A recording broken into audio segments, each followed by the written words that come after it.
우리 모든 성도님들 주님 안에서 평안한 오늘 하루 되기를 간절히 바랍니다. 아멘. 창세기 41장 46절부터 있는 말씀입니다.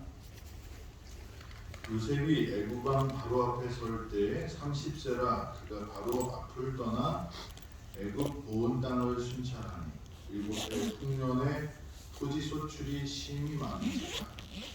요셉이 애굽 땅에 있는 그 7년 곡물을 거두어 각 성에 저장하되 각 성읍 주위에 밭의 곡물을 그 성읍 중앙에 쌓아둔 곡식이 바닷물에 같이 심이 많아 세기를 그쳤으니 그 수가 한이 없음이었더라.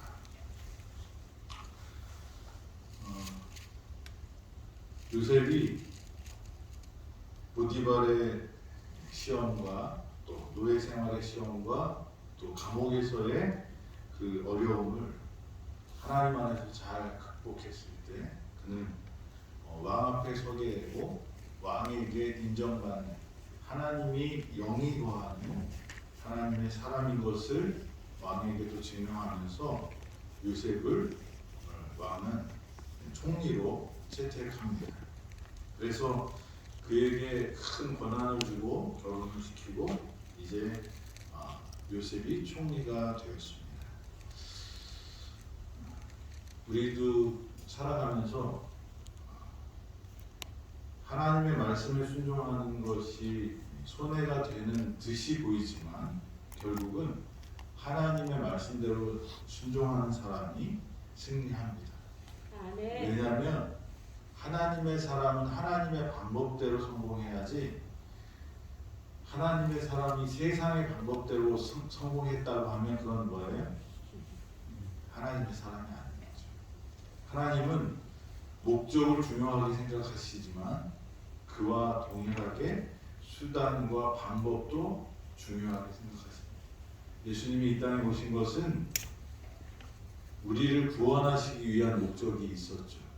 그런데 그 목적을 이루기 위해서는 공정한 올바른 방법이 있어야 되는데 그것은 그냥 하나님이니까 그냥 니네들 다 살아 이렇게 말할 수도 있지만 그런 능력이 있는 분이지만 공의를 지키기 위해서 예수님이 이 땅에 오셔서 십자가를 지시고 돌아가신 거죠. 하나님은 그냥 마음대로 자기 생각대로 다 할 수 있는 분이지만 하나님께서는 공의롭게 그 일을 처리합니다. 하나님은 거짓말을 하지 않으시고 하나님의 계명들을 하나님이 지키는 일들을 우리에게 보여줍니다. 마찬가지로 저와 여러분들이 하나님의 사람들이라면 어떻게 성공할 수 있어요? 하나님 방식대로 살아야지 성공하는 것입니다. 만약에 저울을 속이고, 그죠? 다른 사람들 속여서 성공했다고 좋아하면서 하나님께 감사하다고 하는 사람은 대단히 큰 착각을 하고 있는 거예요. 그런 사람들은 누가 성공하게 해준 거예요? 사단이야. 그래서 우리가 성공의 이 목적, 그 다음에 그 결과에 집중하는 거기에만 집중하는 사람이 돼서는 우리는 잘못 살고 있는 거죠. 그래서 결과적으로 잘 됐으니까 모든 것이 좋다 이렇게 말하는 것은 성서적이지 않아요. 하나님은 좋은 결과가 나오기 전에 뭐가 있어야 돼요? 좋은 올바른 과정이 있어야 되는 거죠. 그래서 요셉은 그렇게 살았어요.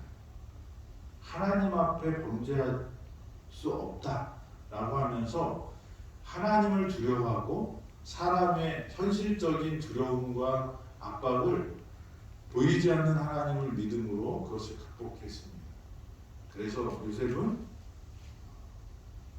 감옥에도 갇히게 되었지만 결국은 하나님께서 하나님의 방식대로 성공하게 하셨습니다. 이 성공해서 요셉이 이제 총리 대신이 되었어요. 이 나이가 몇 살이야? 30세입니다. 30세 하면 생각나는 게 있나요? 예, 네, 요셉은 누구의 조상이었어요? 예수님. 예수님의 조상이었습니다. 예수님도 몇 살에 30세에 공생애를 시작했습니다. 요셉도 30세 공적인 사람이 되어서 그 애굽의 총리 대신으로 그 애굽을 구원하는 그 사명을 이루는 그런 사람이 되었습니다. 그리고 나서 바로 풍년이 들었습니다. 이 풍년이 들어서 토지의 소출이 심히 많아서 그 남는 곡식을 누가 사요? 네, 왕이 사는 것입니다. 바로가.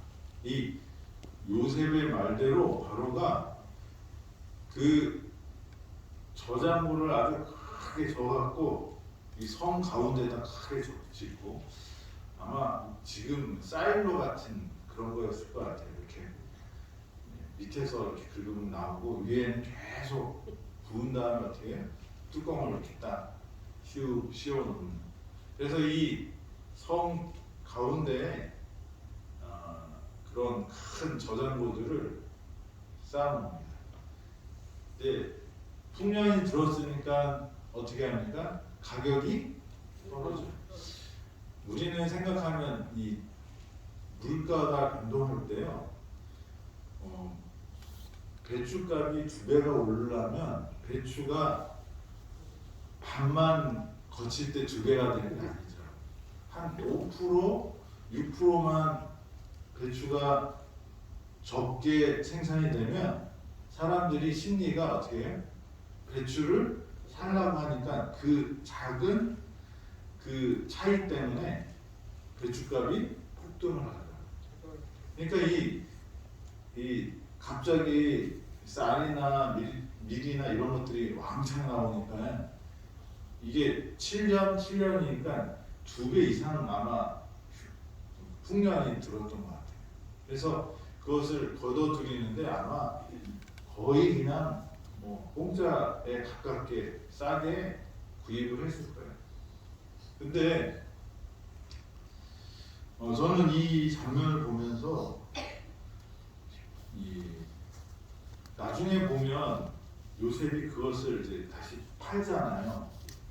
그래서 파는데 이제 백성들이 첫 해에는 자기 가축을 팔고, 둘째 해는 땅을 팔고, 셋째 해는 뭐 노예가 되고 뭐 이런 과정이 나와요. 잘하는 것인가 이제 그런 생각도 좀 들고요.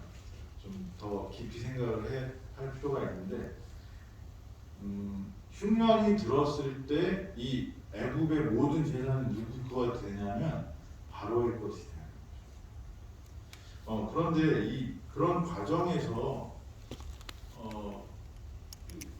사람들이 애굽에 있는 사람들이 풍년이 들었을 때 그리고 요셉이 바로의 이름으로 그 곡식을 사들일 때 요셉의 말을 믿고 요셉이 말한 그 꿈을 믿었던 사람들은 어떻게 했을까? 그런 생각을 좀 해봤어요. 어떻게 했을까요? 네? 자기 땅에다 뭘 지었을 것 같아요? 창고를. 네?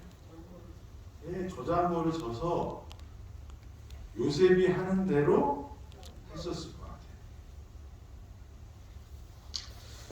같아요. 그런데 사람들이 어떻게 했어요? 하지 않았어요. 우리가 살아가면서 하나님께서 우리에게 말씀을 주시면 어떻게 해요? 믿습니다. 아멘. 그래요. 그 다음에 뭐 하지 않아요?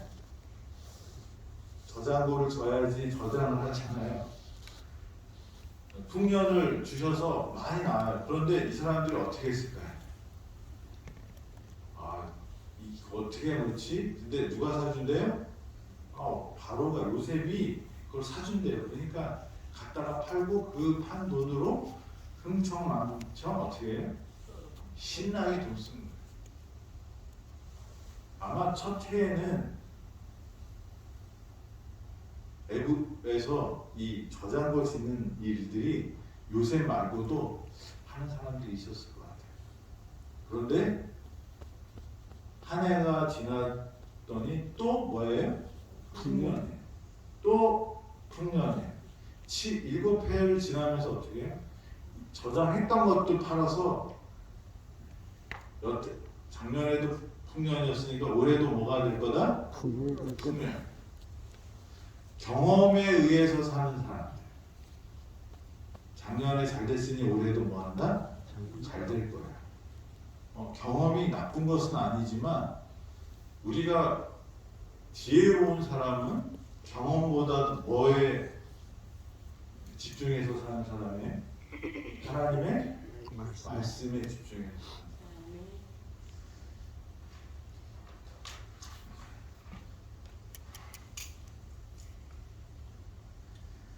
흉년을 대비한 사람들은 믿음의 사람들이었어요. 왜냐하면 요셉을 통해서 하나님께서 애굽에 주신 그 말씀을 기억하고 어떻게 해요? 대비한 사람들은 하나님을 믿었던 사람들. 흉년을 극복할 수 있는 사람들 어떤 사람이었을까요? 예, 믿음의 사람들이었어요. 제7일 안식 예수재림교, 이름이 되게 길어요. 제7일 안식일 예수재림. 근데 우리를 이걸 줄여서 부를 때는 뭐라고 해요? 재림교회라고 부릅니다. 우리의 삶의 초점이 어디 맞춰 있는 거예요? 예수님 재림. 안식일은 우리가 올 하늘을 기억하는, 그리고 하나님의 구원과 우리의 존재의 의미를 기억하게 하는 거고, 그렇게 기억한 사람들은 어디에 초점을 맞추고 사는 사람들이에요? 하늘에 초점을 맞추고 사는 사람들. 오늘을 살지만 내일을 믿고 사는 사람들. 그래서 우리에게는 그래서 하나님께서 특별한 기별들을 주셨어요. 그게 뭘까요? 여러 가지 있겠지만 그 중에 하나가 예언이에요. 다니엘서와 계시록을 통해서 이 세상 역사가 어떻게 흘러가고 이 역사의 주인이 하나님이신 것을 분명히 증거합니다. 그리고 마지막 시대에 재림을 기다리고 사는 사람들이 어떻게 살아야 되는지를 다니엘서와 계시록을 통해서 우리에게 주셨어요. 많은 교인들이 그걸 몰라요. 일반적인 기독교인들은 그것을 잘 모르고 풀어도 이상하게 풀고, 이는 역사주의적 관점에서 이 말씀을 보는데, 그러면 무서운 말들이 있어요. 야곱의 환난, 그죠? 일요일 휴업령, 이런 것에 이렇게 집중합니다. 근데 하나님께서 왜 예언을 주셨을까요? 무서우라고요? 전쟁이 일어날 거고, 예수님 모시기 전에 뭐가 있어요? 기근과 온역과 그다음에 그 지진도 있고, 이 여러 가지 정상적이지 않은 지구의 환경의 변화가 있을 거라는 예언이 있어요. 그러면 그런 것을 보면서 우리가 어떻게 하라고 말씀하세요? 징조를 우리에게 주셨어요. 재림의 징조를. 그래갖고 예언을 아는 사람은 그 징조를 깨닫는 거예요. 근데 그러면 그 다음에 그 뭐 하는 거예요? 목적이 있어요. 하나님께서는 우리가 이 징조를 보고 깨닫는 사람이 되어서 깨어서 준비하는데, 그 준비가 뭘까요? 예수님 맞을 준비가 뭘까요? 다른 거 아니에요. 그냥 예수님의 제자로 사는 거예요. 하늘에 마땅한 사람이 되려면 우리가 어떻게 돼요? 하늘에 가서 행복한 사람이 되어야 되잖아요. 근데 여기에 있는 것처럼 미워하고 증오하고 다른 사람 괴롭히고 이런 것들이 즐거운 사람이 하늘에 가면 그 하늘에는 다 사람들이 어떻게 해? 사랑이 넘치는 곳에 가면 어떻게 돼? 정신병이죠. 행복할 수가 없는 거예요. 우리가 이 땅에서 하늘을 준비하도록 하신 거죠. 그래서 이 징조를 통해서 우리가 깨달아야 될 것은 이 지구의 역사는 누가 주장하신다? 하나님이 주장하시고 이것의 끝이 있고 우리를 하나님께서 완전히 변화시키는 그 재림의 순간이 있다는 것을 우리가 잊지 않는 것입니다. 그러면 요셉이 흉년이 들었을 때 흉년을 준비합니다. 흉년이 올 것을 믿었던 사람들은 뭘 만들었을까요? 요셉처럼 창고를 저장고를 만들었어요. 요셉에게 가서 파는 게 아니라 어떻게 해요? 자기 창고에 흉년을 대비했을 거죠. 우리가 예수님이 이 땅에 오실 것입니까? 믿습니까? 그러면 어떻게 살아야 돼요? 어떻게 살아야 돼요? 말씀대로 준비의 삶을 살아야 돼요. 애굽 사람들은 저장고를 만들어서 농작물을 저장하는 게 흉년을 대비하는 방법이었어요. 그러면 재림 성도들은 뭘 준비해야 돼요? 말씀과 기도, 전도. 성소에 들어갈 때 제가 말씀드렸잖아요. 번제단이 있고 물두멍이 있어요. 예수 그리스도의 십자가로 우리가 씻음을 받고 구원을 받은 사람들은 침례를 받고 어디로 가냐면 성소로 들어가는 거예요. 성소에 들어가면 뭐가 있어요? 떡상과 그 등대와 그 다음에 향단이 있어요. 그건 뭘 의미해요? 성소 안에는 그거는 우리가 번제단의 예수 그리스도의 피로 우리가 깨끗함을 받은 사람들은 그 다음에 성도의 삶을 살아가야 돼요. 그게 뭐냐면 기도와 말씀과 뭐예요? 선교, 봉사 이것입니다. 그래서 이 우리가 영화롭게 되는 지성소에 들어가기 전에 히브리서에 보면 히브리서가 하늘에 있는 뭐의 표상이라는 거예요? 이 땅의 성막은 하늘에 있는 성소의 표상이라는 거예요. 그래서 우리의 성소가 되신 분이 예수 그리스도고, 우리의 번제물이 되신 분이 예수 그리스도고, 우리의 대제사장이 되신 분이 예수 그리스도라는 거예요. 그래서 우리가 구원받는 모든 것들을 거기에서 이렇게 보여주셨는데 그 과정에 칭의의 과정이 있고 성화의 과정이 있어요. 우리가 영화롭게 하나님의 나라에 들어가기 전에 성화의 관계, 믿는 사람들은 예수 그리스도의 보혈을 의지하는 사람들은 우리의 삶이 성소의 삶이 되어야 합니다. 말씀과 기도와 우리의 착한 행실, 선행이 우리 이 땅에서 훈련하고 연습을 해야 됩니다. 그게 뭐예요? 지성소에 들어가기 전에 우리가 준비하는 일입니다. 그래서 믿음은 내가 알아. 거기에서 끝나는 것이 믿음이 아니라. 요셉이 그렇게 한데 그래 그러면 좋지 뭐. 그런데 자기가 뭘 만들지 않으면 저장고를 만들지 않으면 저장고를 만들어도 거기다가 뭘 채우지 않으면 양식을 채우지 않으면 흉년이 왔을 때 어떻게 돼?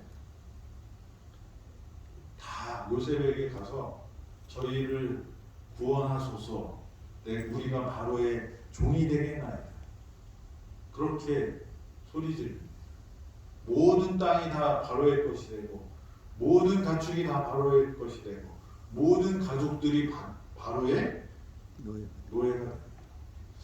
5분의 1만 바치면 자유를 주는 그런 특별한 종들이 되었지만 하여간 이 흉년을 잘 넘기지를 못해요. 마찬가지로 저와 여러분들은 뭘 준비하는 사람이에요? 예수님의 재림을 준비하고 사는 사람. 우리가 뭘 지어야 돼요? 양식 창고를 지어야 돼요. 거기다가 우리에게 주어진 그 축복들, 그것들을 쌓아야 돼. 그래서 흉년을 대비해야 되는 거죠. 재림 성도들은 하늘을 준비하는 사람들입니다. 듣고 마는 사람이 아니라 듣고 행하는 사람이 참 믿음의 사람이라고 말합니다. 그냥 하나님은 우리를 사랑하셔. 내가 알아요. 우리가 예수님 믿음 구원받아. 내가 믿어요. 거기서 끝나는 것은 믿음이 아니라는 거죠. 행함이 없는 믿음은 죽은 거라고 말씀하십니다.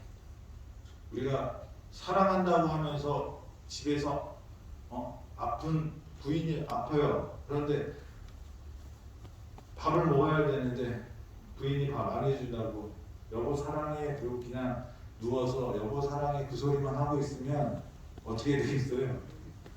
부인이 아프면 어떻게 돼요? 밥을 해서 같이 먹어야죠. 그게 사랑입니다. 네 일이니까 네가 해야지. 아파도 네가 해. 그러면 돼요 안 돼요? 사랑하면 행동으로 표현합니다. 믿으면 그 믿음이 뭐로 나타나야 돼요? 행함으로 나타나야 되는 것입니다. 그래서 믿습니다만 외치는 사람은 뭐예요? 예수님께서 오실 때 뭐라고 그래요? 염소의 무리가 왼편으로 갑니다. 내가 주의 이름으로 뭐도 했는데요. 그래도 난 너 몰라. 양의 무리는 뭐라고 그래요? 예수님 언제 내가 예수님을 도와줬어요? 그런데 내가 굶주렸을 때, 내가 헐벗었을 때, 그 재림의 순간에 우리가 분리가 돼요. 분명한 것은 예수님의 이름으로 무엇인가 했다고 하는 사람들도 있지만 그 사람들은 하늘에 못 간다는 사실. 예수님의 이름만이 중요한 게 아니고요. 이름대로 살아야 되는 거죠. 말씀대로 살아야 되는 거죠. 요셉은 그것을 준비했고 요셉의 그 복음, 요셉이 주었던 복음은 뭐예요? 7년 풍년과 7년 흉년이 있으니 뭐하라? 흉년을 대비하라는 복음이 애굽에 다 퍼졌지만 그것을 다른 사람은 누구만 여기에 성경에 보면 요셉만 그렇게 했고요. 다른 사람들은 흥청망청 살았어요. 경험에 의해서 사는 사람이 아니라 말씀에 의해서 사는 사람이 될 때 우리는 예수님의 재림을 준비하는 사람이 될 것입니다. 아멘. 이 풍년이 들고 있었을 때 이 요셉이 아이를 낳습니다. 므낫세와 에브라임을 낳습니다. 므낫세라는 이름은 무슨 뜻이었냐면 잊어버리다, 있다라는, 망각하다라는 그런. 그래서 므낫세를 보고 요셉이 그 13년 동안 죽을 고생을 했잖아요. 이건 죽음보다 더 심한 고통일 수도 있어요. 그 것들을 잊어버리게 했던 사람이 축복으로 준 아들이 누구예요? 므낫세. 그래서 므낫세를 보고 잊어버리게 하는 사람이다. 그래서 므낫세라고 합니다. 그 다음에 이 두 번째 아들이 태어났어요. 에브라임이라고 합니다. 에브라임은 열매, 과실, 결실을 뜻하는 그런 의미가 있어서 에브라임은 두 개의 열매, 두 배의 결실이라는 그런 의미가 있었어요. 하나님이 나를 수고한 땅에서 번성하게 하셨다라는 그런 말씀입니다. 우리가 살아가면서 하나님 말씀대로 사는 사람에게는 요셉과 같은 축복을 주실 것을 믿습니다. 아멘. 그게 뭐예요?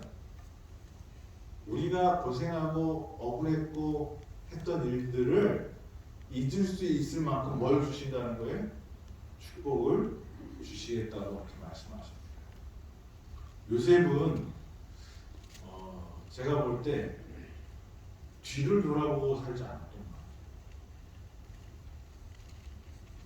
노예가 됐을 때 자기를 팔았던 형들의 잘못과 그 배신과 그거에 집중하지 않았어요.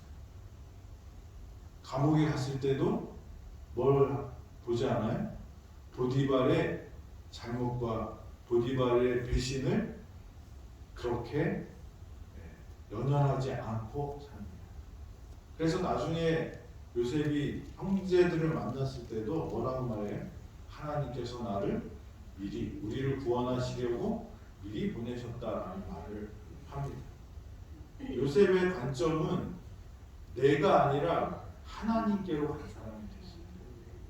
그래서 이 므낫세와 에브라임 있게 하시고 축복하셔서 두 배가 되게 하셨다는 것은 누구의 은혜다?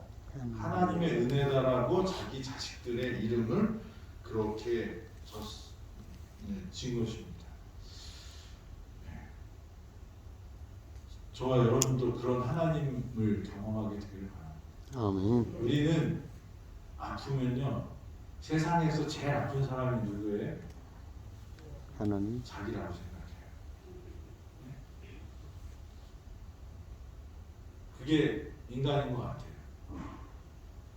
내가 고생했으면 그 고생이 뭐예요? 그래서 남자들이 군대 갔다 와서 제일 힘든 부대 어디 부대야? 그러면요 다 손들고 자기 부대. 우리 부대였어요. 공병대는 공병대대로 힘들다 그러고 전차를 하면 거의 겨울에 그 얼은 탱크 포시 닦아봤어 이렇게 하고 다 힘드는 거예요. 근데 누가 제일 힘들어요? 내가 힘들어요. 근데 요셉은 그 힘든 거에 집중하지 않고 하나님께서 주시는 약속에 그 힘든 것도 다 뭐예요? 잊어버리는 사람이 됐어. 그리고 하나님이 주신 그 열매, 결과에 집중하는 사람이 됐어요. 그래서 아들의 이름도 뭐예요? 옛날에 그거 다 힘든 거 어떻게 해요? 노예 생활, 감옥 생활 다 잊을 수 있어. 하나님의 은혜가 있기 때문에. 그 다음에 또 뭐가 있어요? 두 번째 아이들. 하나님 이렇게 큰 축복, 2배의 열매를 주셔서 감사합니다. 우리 한우들이 요셉의 간증을 하는 사람들이 되길 바랍니다. 아멘. 내 아픈 것을, 내 고통스러웠던 것도 어떻게 해요? 잊어버리게 할 수 있는 하나님의 은혜를 경험하게 되길 바랍니다. 그리고 나중에 에브라임 2배의 열매를 주시는, 그래서 이 아픔도 하나님께서는 은혜로 채워주셨기 때문에 감사의 찬양을 할 수 있는 그런 사람이 되기를 간절히 바랍니다. 요셉과 같이 하나님의 말씀에 순종해서 재림을 준비하는 우리 모든 성도들 되시고, 그리고 하나님의 은혜 때문에 과거의 모든 아픔, 슬픔들 잊어버리고 하나님이 주시는 축복에 2배로 주셔서 감사합니다라고 할 수 있는 감사의 사람들 되기를 바라면서 말씀 드리겠습니다. 아멘. 기도하겠습니다. 하나님 아버지, 우리에게 하늘의 비밀들을 보여주시고 주님 오시는 그날을 준비하도록 하여 주셔서 감사합니다. 아멘. 아는 것으로 끝나는 사람이 아니라 아는 것만큼 행하게 하시고 믿음의 행위를 함으로 요셉이 축복을 받았던 것처럼 저희 축복받게 하시고 하나님의 은혜를 경험하게 하여 주시옵소서. 나의 아픔과 나의 슬픔, 요셉처럼 다 잊어버릴 수 있는 은혜를 받은 자 되게 하시고 하나님의 은혜가 곱절로 2배로 우리에게 이른다는 사실을 항상 기억하면서 감사하는 요셉의 믿음을 허락하여 주시옵소서. 오늘 하루도 하나님의 은혜가 곱절로 임하는 요셉과 같은 삶을 경험하도록 축복하여 주시옵길 바라며 예수님의 이름으로 기도드립니다. 아멘. 아멘.